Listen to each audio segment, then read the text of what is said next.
Hello everyone, welcome to my channel. This is chapter 5, class 7, NCERT Science. Chapter name is Changes Around Us, Physical and Chemical. This chapter is tell us about the changes, what type of changes is done in any of the object. ये chapter हमें ये बताता है किसी भी object में किस type के चेंजेस होते हैं, फिजिकल होते हैं, केमिकल होते हैं और क्या होते हैं ये फिजिकल और केमिकल चेंजेस। इस चैप्टर में हम सब डिस्कस करेंगे। इस चैप्टर को स्टार्ट करते हैं। चैप्टर में कुछ स्टूडेंट्स हैं जो आपस में डिस्कस कर रहे हैं। इसमें है, पहला स्टूडेंट बताता है कि I placed a cube of ice here half an hour ago, it was now become water. मैंने आधा घंटे पहले यहाँ पर एक आइस क्यूब रखी थी और अब वो पानी में बदल चुकी है। और एक अनदर गर्ल है, स्टूडेंट है, वो भी कहती है A bud that I saw yesterday on this rose plant has become a flower today. मैंने कल इस रोज़ के प्लांट पर एक कली देखी थी, बड मीन्स कली होती है, और आज वो रोज़ में कन्वर्ट हो गई है। आगे दूसरी गर्ल स्टूडेंट कहती है the bottle containing cold water is not cold any more. इस बॉटल के अंदर ठंडा पानी था, अब वो ठंडा नहीं है। और एक बॉय कहता है yesterday I saw some brown spots on a banana but today it has more brown spots and strong smell. कल मैंने इस बनाना के ऊपर ब्राउन कलर के स्पॉट्स देखे थे और आज इसके ऊपर और ज़्यादा ब्राउन स्पॉट हैं और इसमें स्मेल भी आ रही है। ये क्या है, ये जो डिस्कस कर रहे हैं बच्चे, ये क्या बताना चाह रहे हैं? These students are describing some changes. What kind of changes are they talking about? ये बच्चे कुछ अलग अलग तरह के चेंजेस के बारे में बता रहे हैं। और ये क्या चेंजेस हैं, किस चेंजेस के बारे में ये बातें कर रहे हैं, उसको हम आगे पढ़ेंगे। ये है activity 5.1। You might have observed various changes happening around you. Some of them are listed in table 5.1. You may notice that something is changed in each cases. Take a moment to reflect on the changes in each case. Record your observation in table 5.1. आपने अपने आसपास बहुत सारी चीज़ों में अलग अलग तरह के चेंजेस देखे होंगे। कुछ इसमें चेंजेस हैं जो कि यहाँ पर टेबल 5.1 में लिखे गए हैं। आपने भी कुछ इस टाइप के चेंजेस देखे होंगे, इन केसेस से जुड़े हुए कुछ चेंजेस देखे होंगे या इससे अलग भी चेंजेस देखे होंगे जो आप टेबल 5.1 में रिकॉर्ड कर सकते हैं और अपने ऑब्जर्वेशन को बता सकते हैं। ये टेबल है टेबल 5.1 और इसमें लिखा हुआ है, सबसे पहले है सीरियल नंबर, सेकेंड नंबर पर है चेंजेस, फिर ऑब्जर्वेशन। अब नंबर फर्स्ट पर है मेल्टिंग आइस क्यूब। जब आइस की क्यूब मेल्ट होती है तो क्या ऑब्जर्व करते हैं कि वो वाटर में कन्वर्ट हो जाती है। चॉपिंग ऑफ वेजिटेबल, वेजिटेबल को जब काटते हैं तो वो वेजिटेबल छोटे छोटे पीसेस में कट हो जाती है। बॉइलिंग ऑफ वाटर, जब वाटर को बॉयल करते हैं तो क्या होता है कि पानी गर्म हो जाता है। Making of popcorn from corn, मक्का की दानों से जब पॉपकॉर्न बनते हैं तो उसमें क्या चेंजेस आता है कि मक्का के दाने जो है फूल जाते हैं, वो पॉपकॉर्न में कन्वर्ट हो जाते हैं। Cutting a piece of paper, paper के छोटे छोटे टुकड़ों में काटने के बाद क्या होता है, पेपर छोटे छोटे पीसेस में कन्वर्ट हो जाता है। Adding beet root extract to water, अब बीट रूट का जो एक्सट्रैक्ट होता है अगर वो पानी में मिलाते हैं तो वो क्या हो जाता है, रेडिश कलर का वाटर हो जाता है। बर्निंग वुड, जब वुड को जलाया जाता है तो क्या होता है कि वो ऐश में बदल जाता है, यानी राख में कन्वर्ट हो जाता है। ड्राइंग वेट क्लोथ, अब जब गीले कपड़ों को सुखाया जाता है तो वो सूख जाते हैं, ड्राई हो जाते हैं, पानी निकल जाता है। Making small balls of dough, आटे से छोटे छोटे गोले बनाना, तो आटे पोर्शन में डिवाइड हो जाता है। Rolling small balls of dough into chapati, छोटे छोटे आटे की गोलियों को चपाती में कन्वर्ट कर देता है। और इसके अलावा और भी चेंजेस है जैसे कि मेल्टिंग ऑफ वैक्स, वैक्स का मेल्ट होना और बर्निंग ऑफ पेपर, ये सब चेंजेस के अंदर आते हैं। और ये कैसे चेंजेस हैं ये हम इसमें बताएंगे आपको चैप्टर में। You might have noticed that these changes could be in size, shape, smell और other properties of the substance of object. आपने ये नोटिस किया होगा ये सारे चेंजेस किसी ना किसी तरह से किसी भी ऑब्जेक्ट के साइज में, स्मेल में, शेप में चेंज लाते हैं, अंतर लाते हैं। Can you think of some other changes that happen in your surrounding. Make a list of these changes too. क्या आपने इस तरह के चेंजेस अपने आसपास देखे हैं और इन चेंजेस की आपको लिस्ट बनानी है. We observe the changes occurring around us with the help of our sense of sight, smell, touch, hearing and taste. हमने अपने आसपास बहुत सारे चेंजेस देखे हैं. किसकी हेल्प से? अपने देखने की शक्ति से, स्मेल करने की शक्ति से, टच करने की शक्ति से और सुनने की और टेस्ट करने की शक्ति से हमने ये सब चीज़ें देखी हैं. Let's try to answer this question. अब इस क्वेश्चन का आंसर क्या है? 5.1 एक्सरसाइज में अ सब्सटेंस में change in appearance but remain the same. अब कोई चीज़ है वो देखने में तो चेंज हो जाती है पर उसका जो सब्सटेंस होता है वो एक जैसा ही रहता है. जिस सब्सटेंस की बनी रहती है वो सब्सटेंस वही रहता है पर वो देखने में चेंज हो जाता है. कैसे? नंबर 1 है creating some object with paper. Take a few sheet of paper and fold them to create a new object. कुछ पेपर की शीट्स लेनी है और उनको फोल्ड कर करके नए ऑब्जेक्ट बनाने हैं. Do you get the same paper back when you unfold this object. क्या आप इससे वापस वही पेपर बना लेते हैं जब इसे अनफोल्ड करते हैं? बिल्कुल. देखिए हमने पेपर को फोल्ड कर करके यहाँ पे दिखाया हुआ है कि बर्ड बनाई हुई है और अगर कुछ अलग टाइप की पिक्चर्स बनाई हुई हैं, एरोप्लेन है, बर्ड्स है, अगर इन्हें अनफोल्ड किया जाएगा तो वापस पेपर में ही कन्वर्ट कर दिया जाता है. आगे playing with a balloon. Balloon से खेलने के बाद take a balloon and inflate it. Now lose your grip and lets the air escape out. एक बैलून लेना है और उसको हवा भरनी है उसके अंदर और फिर उसकी ग्रिप को ढीला करके उसे ढीला छोड़ देना है. क्या होगा? Do you get the uninflated balloon back. क्या आपको बिना फूला हुआ, यानी पहले हमने बैलून को फुलाया और फिर उसकी ग्रिप को ढीला छोड़कर उसको हवा में छोड़ दिया, अब वापस क्या होगा? उसकी हवा निकल जाएगी और क्या अनइन्फ्लेटेड यानी बिना फूला हुआ बैलून आपको वापस मिल जाएगा. Take another balloon, inflate it and grip the open tightly. Now pick it with a pin. अब एक और दूसरा बैलून लेना है, उसमें फिर से हवा भरनी है, उसकी ग्रिप को अब टाइट पकड़ना है और उसके अंदर एक पिन मारना है. पिन जो है किसी की हेल्प के द्वारा ही मारना है क्योंकि बच्चे छोटे होते पिन लग जाता है. What happen? Will you be able to get the uninflated balloon back. क्या होगा? आपको बाद में बिना फूला हुआ बैलून वैसे ही मिल जाएगा. आगे है सी, पार्ट सी है crushing a piece of chalk. Chalk के पीस को तोड़ना. Crush a small piece of chalk into the powder. अब एक चॉक का पीस लेना है, उसे पाउडर में कन्वर्ट कर देना है. Can you get the chalk piece back from a powder. क्या आप पाउडर से वापस चॉक का पीस बना सकते हैं.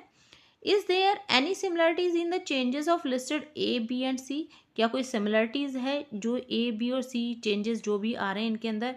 During all these changes material such as the paper, the rubber sheet of the balloon and the chalk remain the same. अब जो भी ऑब्जेक्ट आपने लिया है, कोई भी मटेरियल जैसे पेपर है, रबर की शीट है या बैलून है ये और चॉक है, ये सब वही मटेरियल रहेंगे लेकिन इनके शेप में अंतर आ जा रहा है. Though their appearance, shape and size में हैव द चेंज. इनके जो दिखने का यानी शेप और साइज में ही अंतर आ रहा है थोड़ा सा, लेकिन जिस मटेरियल के बने हुए हैं वही मटेरियल रहेगा. You may also recall from the grade 6 science text books curiosity that water can exist in a different state, liquid, solid, gas and can change from one state to another. आप इससे पुराना chapter 6 class का जो आपने science की curiosity book में पढ़ा था कि डिफरेंट स्टेट की पानी की अलग अलग स्टेट्स होती हैं जिसमें सॉलिड, लिक्विड और गैस होते हैं, उसमें पानी के स्टेट एक दूसरे का शेप और साइज चेंज करती हैं बट वो पानी ही रहता है. इसी तरह से अभी हमने ए बी सी में जितने भी एग्जाम्पल्स देखे हैं कि कोई पेपर की शीट को फोल्ड करके दूसरी कोई पिक्चर बना ले रहे हैं और उसको फिर अनफोल्ड करके वापस से पेपर में कन्वर्ट कर दे रहे हैं, और इसी तरह से बैलून जो है उसको फुलाकर बैलून की फिर शेप कन्वर्ट कर देते हैं और चॉक की पाउडर में कन्वर्ट करके फिर वापस उसको चौक में बदल देते हैं। यानी इनकी जो मटेरियल जिस चीज़ से बने हुए हैं, मटेरियल वही रहेंगे, लेकिन शेप और साइज में चेंजेस आ जाएंगे। अब इस चीज़ को क्या कहते हैं? In all these cases although we observe a change in the appearance, no new substances form. Such changes in which the physical properties like shape, size and state of substance change are called the physical changes. अब वो चीज़, वो case जिसके अंदर जो किसी की appearance में यानी दिखने में चेंजेस आता है, लेकिन दूसरा कोई सब्सटेंस नहीं बनता है, जैसे चेंजेस होते हैं उनकी फिजिकल प्रॉपर्टी में, उनकी शेप में, साइज में, स्टेट में, लेकिन कोई दूसरा सब्सटेंस नहीं बनता है, इस ऐसे चेंजेस को फिजिकल चेंजेस कहते हैं। Let explore a different type of changes. अब देखते हैं अलग अलग तरह के चेंजेस कैसे होते हैं। अ सब्सटेंस में change in appearance and not remain same. अब जो है उसकी अपीयरेंस में भी चेंजेस आता है और वो सेम सब्सटेंस नहीं रहता है। ये कौन से चेंजेस होते हैं? टेक 2 ग्लास टम्बलर और स्मॉल ट्रांसपेरेंट बोतल, mark A and B. 2 glass लेने हैं कांच के, या फिर कोई छोटी बोतल ले लेनी है, उनके ऊपर ए बी लिख देना है। Fill 1/4 of the glass tumbler with a tap water and 1/4 of the glass tumbler B with a lime water. एक ए ग्लास टम्बलर जो होगा उसको टैप वाटर से भरना है, दूसरे को बी को उसको 1/4 पार्ट लाइम वाटर से भरना है। Now blow air exhale into each glass tumbler one at a time using the separate straw and observe them. अब अलग अलग स्ट्रॉ लेकर इसके अंदर हवा भरनी है, हवा डालनी है, एक्सेल करना है।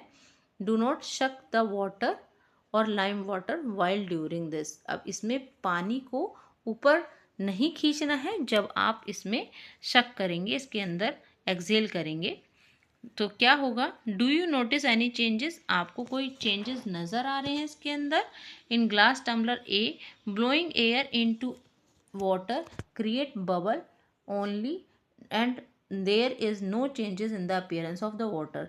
जो ए वाटर था, ए टम्बलर के अंदर जो वाटर था जिसमें टैप वाटर भरा हुआ था, उसके अंदर केवल बबल्स आएंगे जब हम उनके अंदर एयर एक्सेल करेंगे, उसकी अपीयरेंस में कोई चेंजेस नहीं आएगा। In glass tumbler B, blowing air into lime water create a bubbles and turn the lime water milky.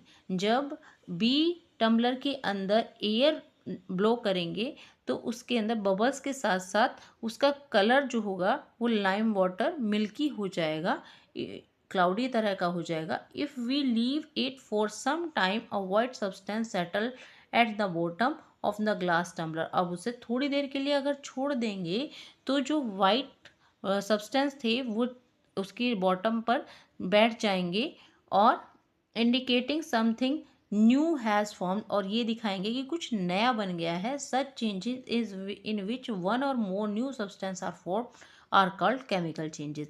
और वो चेंजेस जिसके अंदर एक या एक से ज़्यादा अलग सब्सटेंस बन जाते हैं उसे केमिकल चेंजेस कहते हैं।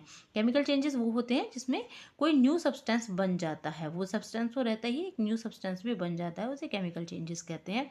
New substance are formed through the process of called chemical reaction. जो नया सब्सटेंस बनता है वो केमिकल रिएक्शन की वजह से बनता है। In this case carbon dioxide formed the air you breathe out and react with the lime water and form a new white colored substance।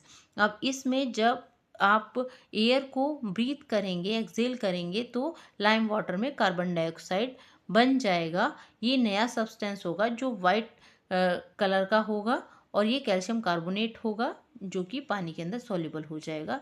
Therefore the liquid in the bottle appearance milky। इसकी वजह से जो glass tumbler है या bottle है वो milky लगेगा। Along with this a small amount of water is also formed। इसमें थोड़ी मात्रा पानी की भी होगी। This formation of new substance indicate a chemical changes। अब ये नया जो सब्सटेंस बना है जिसकी वजह से ये मिल्की हो गया है, ये केमिकल चेंजेस कहलाता है। The chemical reaction involve in this changes. इस चेंजेस में केमिकल रिएक्शन होती है जिसकी वजह से केमिकल चेंजेस होता है। Represent in short form of chemical equation. ये एक केमिकल इक्वेशन में शॉर्ट फॉर्म में दिखाया जा रहा है, जैसे कि ये है कैल्शियम हाइड्रोक्साइड में कार्बन डाइऑक्साइड मिक्स हुई तो कैल्शियम कार्बोनेट बना और वाटर बना। ठीक है। The turn of lime water milky is also use as a test for carbon dioxide. जो लाइम वाटर है मिल्की जो हुआ है ये एक टेस्ट के द्वारा देखा गया है। Let's explore this with another activity using substance from our kitchen. अब कुछ एक्टिविटीज़ हैं जो कि किचन के मटेरियल सब्सटेंस से करते हैं। ये एक्टिविटी है 5.4। Take a teaspoon full of vinegar और lime juice in a test tube. एक चम्मच विनेगर या लाइम जूस को लेना है टेस्ट ट्यूब के अंदर। Add a pinch of baking soda या sodium hydrogen carbonate to it. इसके अंदर बेकिंग सोडा डाल देना है। वॉट डू यू ऑब्जर्व, आपने क्या ऑब्जर्व किया? You would hear a fizzing bubbles sound and see the gas bubbles forming. अब आप इसके अंदर फिजिंग करके आवाज़ सुनेंगे, बबल्स की साउंड सुनेंगे और इसके अंदर गैस बबल बनेंगे। Pass this gas through freshly prepared lime water, kept in another test tube and shown in figure 5.3a। इस गैस को जो लाइम वाटर में बनी हुई है इसे दूसरी टेस्ट ट्यूब के अंदर डाल लेंगे। व्हाट डू यू ऑब्जर्व, आप क्या ऑब्जर्व करेंगे? The lime water turn milky. What do you inform about the gases formed by the mixing vinegar and baking soda. अब ये जो मिल्की लाइम वाटर तैयार हुआ है इसके अंदर जो गैसेस बनेगी ये विनेगर और बेकिंग सोडा डालने से जो बनी हुई हैं ये मिल्की हो जाएगा। This indicate that gas formed is a carbon dioxide. अब ये बताएगा जो इसके अंदर गैस बनी हुई है ये कार्बन डाइऑक्साइड है। This activity can also be performed using 2 small used बोतल instead of test tube and flexible straw as show in a figure 5.3b। इसमें आप इस एक्टिविटी को करने के लिए 2 छोटी बोटल्स का यूज़ कर सकते हैं टेस्ट ट्यूब की जगह, और फ्लेक्सिबल स्ट्रॉ का भी यूज़ किया जा सकता है जैसे कि इसमें दिखाया गया है। देखिए यहाँ पर ये फिगर में दिखाया हुआ है कि इसमें आप 2 छोटी बोटल्स हैं, एक टेस्ट ट्यूब है और इसके द्वारा स्ट्रॉ है, इसके द्वारा कर सकते हैं ये टेस्ट ट्यूब की जगह। आगे है, since a new substance carbon dioxide is formed in this reaction we say that chemical changes has occurred here as well। अब इसमें एक नया सब्सटेंस बन रहा है जो कार्बन डाइऑक्साइड है और इस रिएक्शन में कार्बन डाइऑक्साइड बनने की वजह से इसमें जो चेंजेस आ रहे हैं वो केमिकल की वजह से आ रहे हैं, केमिकल चेंजेस हैं। तो इसे हम कह सकते हैं कि इसमें केमिकल चेंजेस हो रहा है। इसे हम इस तरह से दिखा सकते हैं, vinegar plus baking soda arrow carbon dioxide plus another substance. इसमें विनेगर होगा या बेकिंग सोडा होगा, फिर कार्बन डाइऑक्साइड बनेगी और दूसरा कोई सब्सटेंस बनेगा। Repeat the above activity using the baking soda and water. इस एक्टिविटी को बेकिंग सोडा या वाटर के साथ भी कर सकते हैं। Do you observe any bubbles formation, क्या इसके अंदर कोई बबल बने हैं? इज दिस अ फिजिकल और केमिकल चेंजेस, क्या ये फिजिकल है और केमिकल है? कौन सा चेंजेस है इसके अंदर ये आपको बताना है।